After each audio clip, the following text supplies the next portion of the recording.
Kung Fu for the NES is probably not a game I really need to talk about. It is one of the classic early arcade ports for the original Nintendo, but it holds a special place in my heart, even if it was mostly just a completely frustrating experience as a kid. The game was originally an IRM arcade title from 1984 called Spartan X, and then later Kung Fu Master in the international releases.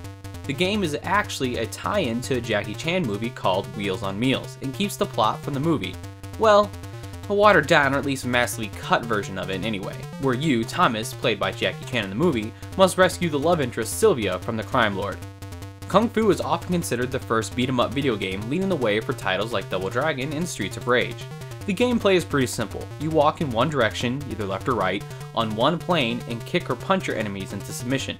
You can also jump and duck and either do a sweeping kick or a jump kick with both. Pretty cut and dry gameplay, but despite all of that, it's pretty addicting. The enemies are always what people talk about the most, especially the standard guys with their scary hugs of death. Fact, Kung Fu masters hate hugs. Besides those guys, you'll also come across ones that throw knives, dwarves who flip onto your head, snakes, and dragons who spit fire at you. The bosses were the worst part since they could take you down really easily, and some of them had tricks to them. Normal methods of walking up and kicking and punching wouldn't really work with any of them. In fact, kicking one just knocked his head off, causing him to teleport away and take another shot at you. Oh, and I can't finish this video without showing you the sweet cutscene. It's far too impressive to gloss over. Its brilliance.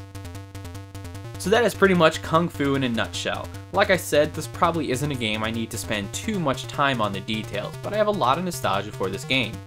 I spent a lot of time on this difficult arcade game as a kid, just not able to wrap my head around how to get past the third level, if I got that far in the first place. It was so easy for me to get overwhelmed, or just not hit the boss just right and be crushed.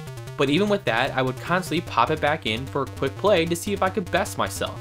When I got older, it was a personal triumph to cruise through the game once I figured out the strategies, and then challenge myself even more as it grew in difficulty with each rotation.